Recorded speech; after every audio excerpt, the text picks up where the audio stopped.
Again, two not fake news. Okay, we got two articles here, but the main article, the breaking news here, guys.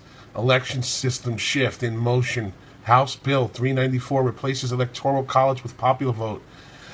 If God forbid. Posted by Donna Kay, Conservative Daily. Progressive Democrats are working to eliminate the Electoral College one state at a time. It appears progressive Democrats are going from state to state, pushing for the state legislation that will ignore the Electoral College system in lieu of the popular vote. What is the real agenda in this tactics? I think that's their real agenda. Get rid of that, but it won't matter because if we were running as a popular vote, then Trump would have just, instead of going everywhere, he would have went to the 2-3 states and blew it out of the water. So either way, they're going to lose. So changing it won't help. The DNC has pushed to get rid of the Electoral College voting since Bush Gore Florida fiasco in 2001, and Americans on both sides of the aisle have jumped at this liberal issue train. Not us, not me, but garnering enough support for a constitutional amendment is difficult since we need to be passed by 2/3 of the state's feet. That is unlikely to happen. Or is it? Current progressive Democrat-sponsored legislation is moving through the Montana State House and will change the way electoral votes are delegated in the next presidential election if adopted. House Bill 394, which is sponsored by State Rep. Willis Curdy, has a bunch of Montanans up in arms with an email circulating throughout the state that urges citizens to tell House representatives to throw out the bill. Throw out the law in the bill. F the laws. According to the reports from MTKTVQ news station, if passed, the predominantly Republican states' 3 electoral votes will not go to the choice candidate voted for by Montana citizens. It will go to whomever wins the national popular vote. And the year after that, it'll go to whatever monkey can juggle 4 cans and then the next 5.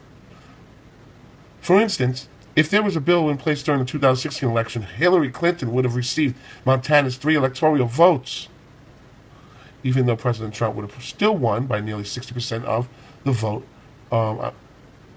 Even though President Trump won the state with nearly 60% of the vote to Hillary's 36%. Whatever. These people are dreaming. I want to talk to you about the Electoral College and why it matters. Please do. I've been looking for something to entertain me. All right, I know this doesn't sound like the most sensational topic of the day, but stay with me because I promise you it's one of the most important. To explain why requires a very brief civics review. The President and Vice President of the United States are not chosen by a nationwide popular vote of the American people. Rather, they are chosen by 538 electors. This process is spelled out in the United States Constitution. Why didn't the founders just make it easy? No, 62 million people out of 120 million, which is half, voted for Donald Trump. And then I'd say about half of Hillary's voters that was switched at the machines, and the machines just switched over to Hillary. So a good 15, 20 million people voted for Trump, and the machine said, doop, you're going to Hillary. And the old lady's, where's my glasses? Just that's it. And she clicks continue, and Hillary comes close to winning, but no. I wish we could look into the voter. I can't wait to find out the real results of that. But the presidential candidate with the most votes claimed victory. Why did they create, and why do we continue to need this electoral college? The answer is critical to understanding not only the Electoral College, but also America. The founders had no intention of creating a pure majority-rule democracy. They knew from careful study of history what most have forgotten today or never learned. Pure democracies do not work. They implode. Democracy has been colorfully described as 2 wolves and a lamb voting on what's for dinner. In a pure democracy, bare majorities can easily tyrannize the rest of the country. The founders wanted to avoid this at all costs. This is why we have 3 branches of government: executive, legislative, and judicial. It's why each state has 2 senators, no matter what its population, but also different numbers of representatives based entirely on population. It's why it takes a supermajority in Congress and 3/4 of the states to change the Constitution. And it's why we have the Electoral College. Here's how the Electoral College works. The presidential election happens in 2 phases. The first phase is purely democratic. We hold 51 popular elections every presidential election year, 1 in each state and 1 in D.C. On Election Day in 2012, you may have thought you were voting for Barack Obama or Mitt Romney, but you were really voting for a slate of presidential electors. In Rhode Island, for example, if you voted for Barack Obama, you voted for the state's 4 Democratic electors. If you voted for Mitt Romney, you were really voting for the state's 4 Republican electors. Part 2 of the election is held in December, and it is this December election among the state's 538 electors, not the November election, which officially determines the identity of the next president. At least 270 votes are needed to win. Why is this so important? Because the system encourages coalition building and national campaigning. In order to win, a candidate must have the support of many different types of voters from various parts of the country. Winning only the South or the Midwest is not good enough. You cannot win 270 electoral votes if only... It's not fair. It's not that we're like, that's not good enough for me. No, that's not what it means. It means it's not fair. One part of the country is supporting you. But if winning were only about getting the most votes, a candidate might concentrate all of his efforts in the biggest cities or the biggest states. Why would that... Right. Whose side are you on, lady? It sounds like she's on our side from what she's explaining. Candidate care about what people in West Virginia or Iowa or Montana think. But you might ask, isn't the election really only about the so-called swing states? Actually, no. If nothing else, safe and swing states are constantly changing. California voted safely Republican as recently as 1988. Texas used to vote Democrat. Neither New Hampshire nor Virginia used to be swing states. Most people think that George W. Bush won the 2000 election because of Florida. Well, sort of, but he really won the election because he managed to flip one state which the Democrats thought was safe, West Virginia. Its 4 electoral votes turned out to be decisive. No political party can ignore any state for too long without suffering the consequences. Every state, and therefore every voter in every state, is important. The Electoral College also makes it harder to steal elections. Votes must be stolen in the right state in order to change the outcome of the Electoral College. With so many swing states, this is hard to predict and hard to do. But without the Electoral College, any vote stolen in any precinct in the country could affect the national outcome, even if that vote was easily stolen in the bluest California precinct or the reddest Texas one. The Electoral College is an ingenious method of selecting a president for a great, diverse republic such as our own. It protects against the tyranny of the majority, encourages coalition building, and discourages voter fraud. Our founders were proud of it. We can be too. I'm Tara Ross for Prager University. Join Prager University. Click here to subscribe to our YouTube channel. Click here to sign up for free at PragerU.com for quizzes, contests, and prizes. God forbid. Okay. What, you ask? How is this fair to voters in Montana?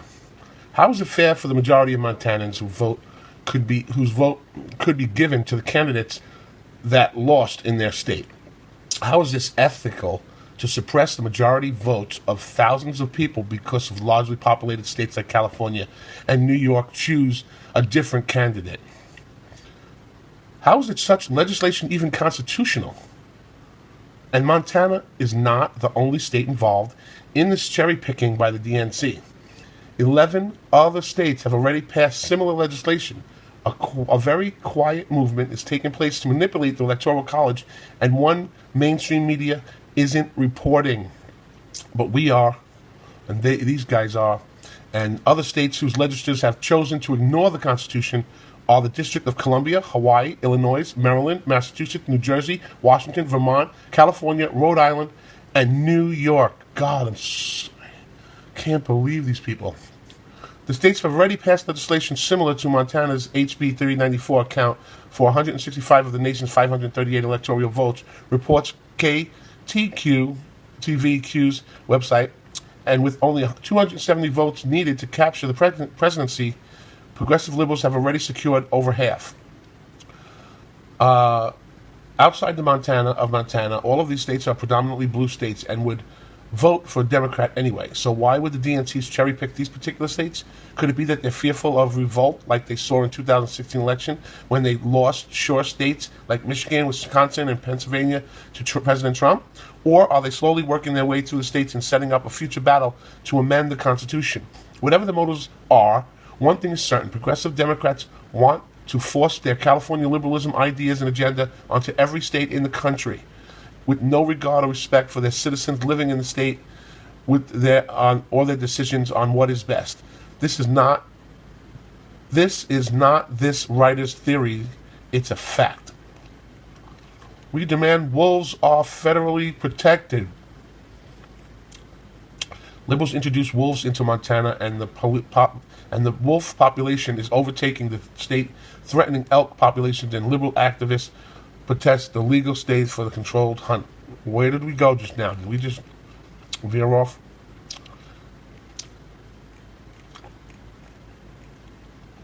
Wow. Okay, I'm not reading all that.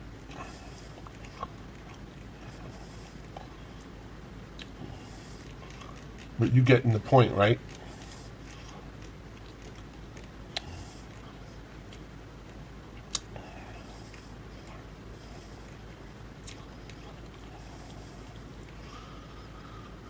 You can read it if you want here. Yeah, okay, they're talking about hunting and stuff like that, so we're done with that. Okay, now I think we have another story here. Quickly, from True Revolt, article by Trey Sanchez. Top Dems fall for fake news. Propagated by the New York Times, used it to slam GOP party. Fact check? We don't need no stinking fact check. It's been tough for the Democratic Party leadership lately. Last week, Nancy Pelosi thought George Bush was still president, and Maxine Waters thought the Korea was Crimea, and couldn't remember anything about Aleppo. That's because they're getting old, senile. This week, their minds are no better. On Tuesday, the New York Times published a tweet attributed now resigned National Security Advisor Michael Flynn. It simply said scapegoat, but as it turned out, the message originated from a fake account masquerading as Flynn. New York Times editors issued an apology for the mistake, but not in time for both House Minority Leader Pelosi and Democrat-Republican Elijah Cummings repeated it during the news conference. Cummings mentioned in a single-word tweet, and it said at the time, to hold a public hearing with Flynn to get to the bottom of this. Pelosi spoke after Cummings, saying, "I didn't know until I heard it from our colleague that the tweet was scapegoat." The inference to be drawn from the statement is other people have to blame that should be shared in all of this, Pelosi added. Both Democrat staff realized the error after it was too late, but informed their bosses. Pelosi and spokesman Drew Hammelman said, "We will have a correction in our transcript." Then he deferred blame away from Pelosi. Mr. Cummings brought this up, and leader Pelosi was repeating what he said. This was not in the leader's prepared remarks. So leave my Pelosi alone. He tweeted, "Aides tell Pelosi the scapegoat Flynn tweet was fake." "What do you mean it's fake?" she says. "It means not real, Pelosi."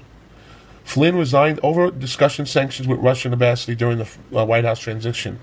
Democrats have called for a deeper investigation into Flynn's Russian connection and thought that they had an ace in the hole with this tweet, and not so fast. I thank my colleagues for their leadership and their presentation on this important issue, the national security of the United States. It's really their presentation. I'm here to answer questions if you have any. But I will say this, I didn't know until I heard from our colleague that the tweet of General Flynn today was scapegoat. Scapegoat. Do you know what a scapegoat is? That means in a community where people want to absolve themselves of guilt, they get a goat and they heap all of the ills onto the goat, and then they run the goat out of town. So the inference to be drawn from his statement is that other people have blame that should be shared in all of this. The good news is that General Flynn is gone because he was totally inappropriate, wrong for the job. But the questions that arise are even bigger. I have a tweet I'm going to make. I'm telling my staff right now. It's not scapegoat. It's Stonewall, and that's exactly what the Republicans in Congress are doing. The Intelligence Committee has said they're not pursuing this. The Judiciary Committee said they're not pursuing this. We don't know what's happening in the Senate. I'm just talking about the House. And again, Mr. Neal, whose importance in this meeting is that we need to see the truth of President Trump's investments. His committee has the authority, the chairman of the committee in the House or the chairman in the Senate, Chairman Brady or Chairman Hatch, and in addition to that, Finance Committee and Ways and Means Committee, the Joint Committee on Taxation, the chairman of that committee, Mr. Brady, again, have the authority to ask the the Secretary of the Treasury for the tax returns of anyone in our country if there's reason to know that. They can ask for the president's tax returns, and then by a vote of their committee, they can decide whether they should be released to the public. So there's another stonewalling because they said they can't be caught up in, rummaging. This isn't rummaging. This is truth and consequences. The truth is, the American people have a right to know the truth. We see the consequences that can be dangerous to our national security. We want to know by what authority did General Flynn have these conversations, and who did he report to after that, among the other questions that our colleagues have posed. I'm sure they'll be pleased to answer any questions you may have. Okay. Hate you later. Okay, so it says here, here's a longer version with Cummins comment at 8:40. Now, I wouldn't, 37 minutes, I wouldn't do that to my listeners. But, listen at 8:40, real quick, what Mr. Cummins has to say, because he's always just a ray of light and hope.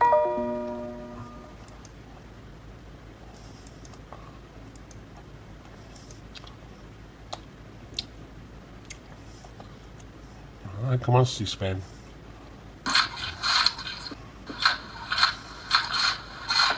To do nothing. Plus, the White House Counsel, media outlet, RT. Okay. According to our own U.S. intelligence officials, RT is, and I quote, did counsel decide to wait? Something is wrong here. Madam Leader, just this morning, Flynn tweeted, and this is a quote, scapegoat. End of quote. Scapegoat. He basically describes himself as a scapegoat. And so I believe we need to hold a public hearing with Flynn to get to the bottom of this. Our committee held 3 or 4 hearings, emergency hearings on Hillary Clinton in a matter of a week or two. And if there is any emergency at this moment in the history of this country, this is the moment.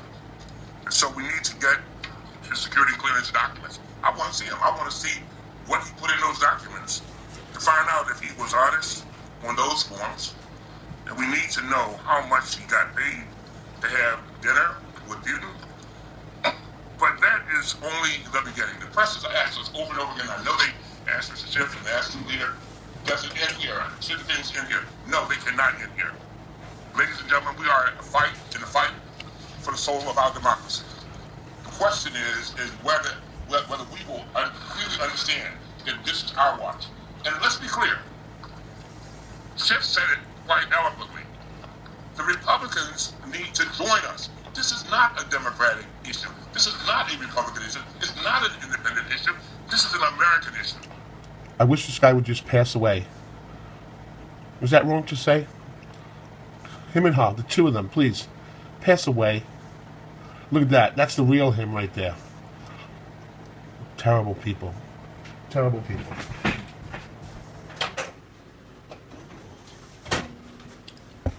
Share this with your friends and family. Get the word out.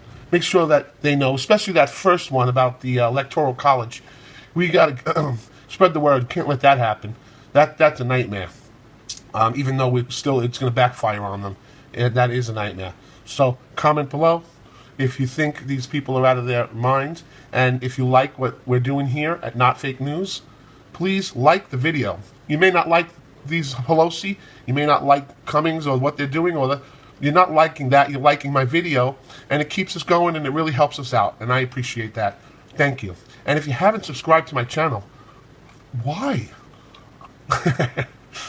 Why wouldn't you already be subscribed? That's lunacy. Subscribe and hit the bell, because then you get notified with all the breaking stories that we do each day, and you have all the information before your friends and family. And it's fun to be that way. Have a great day, and I'll see you next time at, you know it, Not Fake News. Isn't that cool? Grouty. How's Gouty doing? It's Gouty Duty time. Thanks for watching. I'll see you next time. Not Fake News.